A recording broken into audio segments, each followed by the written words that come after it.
Renukaswamy case strong ಆಗುತ್ತಲೇ kidnap ಮಾಡಿದಂಥ ಆರೋಪಿಗಳು ಒಬ್ಬೊಬ್ಬರಾಗಿ ಶರಣಾಗಿದ್ದಾರೆ. ಅಷ್ಟೇ ಅಲ್ಲ, 4 ಮಂದಿ ಕಿಡ್ನಾಪರ್ಸು ಕೂಡ ವಿಚಾರಣೆಯಲ್ಲಿ ದರ್ಶನ್ನ ಕ್ರೂರತೆಯನ್ನ ಎಳೆ ಎಳೆಯಾಗಿ ಬಿಚ್ಚಿಟ್ಟಿದ್ದಾರೆ.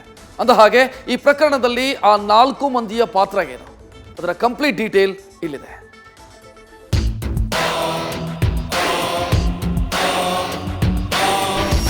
ರಘು ಅಲಿಯಾಸ್ ರಾಘವೇಂದ್ರ, ಜಗ್ಗ ಅಲಿಯಾಸ್ ಜಗದೀಶ್, ಅನು ಅಲಿಯಾಸ್ ಅನಿಲ್ ಕುಮಾರ್, ರವಿ ಇವರೇ ನೋಡಿ ರೇಣುಕಾಸ್ವಾಮಿ ಕೇಸ್ನ ಕಿಡ್ನಾಪರ್ಸ್.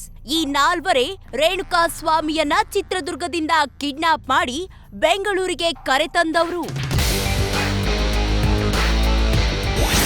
ರಾಘವೇಂದ್ರಗೆ ಸಾಥ್ ಕೊಟ್ಟು ಲಾಕ್ ಆದ ರವಿ, ಜಗ್ಗ, ಅನು. ಕೇಸ್ನಲ್ಲಿ ಕಿಡ್ನಾಪರ್ಸ್ಗಳ ಪಾತ್ರವೇನು, ತಗ್ಲಾಕೊಂಡಿದ್ದ ಹೇಗೆ? ರೇಣುಕಾಸ್ವಾಮಿಯನ್ನ ಕಿಡ್ನಾಪ್ ಮಾಡಲು ರಾಘವೇಂದ್ರಗೆ ಸಾಥ್ ಕೊಟ್ಟಿದ್ದ ರವಿ, ಜಗ್ಗ, ಅನು ಕೊನೆಗೂ ಪೊಲೀಸರಿಗೆ ಶರಣಾಗಿದ್ದಾರೆ. ಅಷ್ಟೇ ಅಲ್ಲ, ಘಟನೆ ಬಗ್ಗೆ ಪೊಲೀಸರ ಮುಂದೆ ಬಾಯ್ ಬಿಟ್ಟಿದ್ದು ದರ್ಶನ್ ಕ್ರೂರತೆಯನ್ನ ಎಳೆ ಎಳೆಯಾಗಿ ಬಿಚ್ಚಿಟ್ಟಿದ್ದಾರೆ. ಇನ್ನು ಈ 4 ಪಾತ್ರವೇನು ಅಂತ ನೋಡೋದಾದ್ರೆ, ದರ್ಶನ್ ಸೂಚನೆಯಂತೆ ರೇಣುಕಾಸ್ವಾಮಿ ಕಿಡ್ನಾಪ್ಗೆ ರಾಘವೇಂದ್ರ ಸಿದ್ಧತೆ ಮಾಡಿಕೊಂಡಿದ್ದ. ಅಪೋಲೋ ಫಾರ್ಮಸಿಯಲ್ಲಿದ್ದ ಸ್ವಾಮಿಯನ್ನ ಪತ್ತೆ ಮಾಡಿದ್ದ ರಘು 4-5 ದಿನ ರೇಣುಕಾಸ್ವಾಮಿ ಚಲನವಲನ ವಾಚ್ ಮಾಡಿ ಕಿಡ್ನಾಪ್ ಮಾಡಲು ಪ್ಲಾನ್ ಮಾಡಿಕೊಂಡಿದ್ದ. ದರ್ಶನ್ ಮೀಟ್ ಮಾಡಿಸುವೆ ಎಂದು ಜಗ್ಗನಿಗೆ ನಂಬಿಸಿದ್ದ ರಘು, ಜಗ್ಗನ ಮೂಲಕ ಅನುಗೆ ಫೋನ್ ಮಾಡಿ ಕರೆಸಿದ್ನಂತೆ. ಬಾಸ್ ಕಾಲ್ ಮಾಡಿದ್ರು ಅಂದಾಗ ಜಗ್ಗ ಮತ್ತು ಅನು ಫುಲ್ ಖುಷಾಗಿದ್ರು. ಜಗ್ಗನ ಮೂಲಕ ಡ್ರೈವರ್ ರವಿಗೆ ಕೆಡ್ಡ ತೋಡಿದ್ದ ರಾಘವೇಂದ್ರ ಬಾಡಿಗೆ ನೆಪವೊಡ್ಡಿ ರವಿಯನ್ನ ಕೂಡ ಕರೆಸಿಕೊಂಡಿದ್ನಂತೆ. ಜಗ್ಗ ಅಲಿಯಾಸ್ ಜಗದೀಶ್ ಬಾಡಿಗೆ ನೆಪದಲ್ಲಿ ರವಿಯ ಕಾರನ್ನ ಕರೆಸಿದ್ನಂತೆ. ಅಲ್ಲದೆ ರೇಣುಕಾಸ್ವಾಮಿಗೆ ಬುದ್ಧಿ ಹೇಳಿ ಕಳಿಸ್ತಾರೆಂದು ಮನವೊಲಿಸಿದ್ನಂತೆ. ದರ್ಶನ್ ಗ್ಯಾಂಗ್ ಥಳಿಸುವಾಗ ಹೊರಗೆ ಕಾಯುತ್ತಾ ನಿಂತಿದ್ನಂತೆ. ದರ್ಶನ್ ಗ್ಯಾಂಗ್ ಕೊಲೆ ಮಾಡುತ್ತಲೇ ಹಣಕ್ಕೆ ಆಸೆ ಪಟ್ಟು 5 ಲಕ್ಷಕ್ಕೆ ಮೃತದೇಹ ಸಾಗಿಸಿದ್ದಾನೆ. ಬಳಿಕ ಹೆಣ ಎಸೆದು ಶೆಡ್ ಬಳಿ ವಾಪಸ್ ಬಂದು ರವಿ ಜೊತೆ ಚಿತ್ರದುರ್ಗಕ್ಕೆ ಹಿಂತಿರುಗಿದ್ದ. ಚಿತ್ರದುರ್ಗದಲ್ಲಿ ತಿರುಗಾಡ್ತಿದ್ದಾಗ ಪೊಲೀಸರು ಅರೆಸ್ಟ್ ಮಾಡಿದ್ದಾರೆ. ಇನ್ನು ಜಗ್ಗ ಡಿ ಬಾಸ್ ಮೀಟ್ ಮಾಡಿಸ್ತೀನಿ ಅಂತ ಅನುಗೆ ಕರೆ ಮಾಡಿದ್ನಂತೆ. ಜಗದೀಶ್ ಮಾತು ನಂಬಿ ಡಿ ಬಾಸ್ ನೋಡೋ ಆಸೆ, ಫೋಟೋ ಆಸೆಗೆ ಅನು ಕೂಡ ಬಂದಿದ್ದಾನೆ. ರಘು ಅನು ಕೈನಲ್ಲಿ ETS ಕಾರಿಗೆ ಡೀಸೆಲ್ ಕೂಡ ಹಾಕಿಸ್ಕೊಂಡಿದ್ನಂತೆ.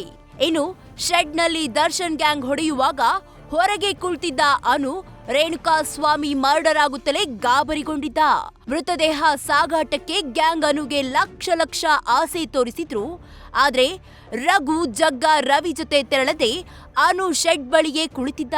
ಬಳಿಕ ಬಾಡಿ ಎಸೆದು ಬರುತ್ತಲೇ ರಘು ಜೊತೆ ಚಿತ್ರದುರ್ಗಕ್ಕೆ ವಾಪಸ್ ಆಗಿದ್ದ.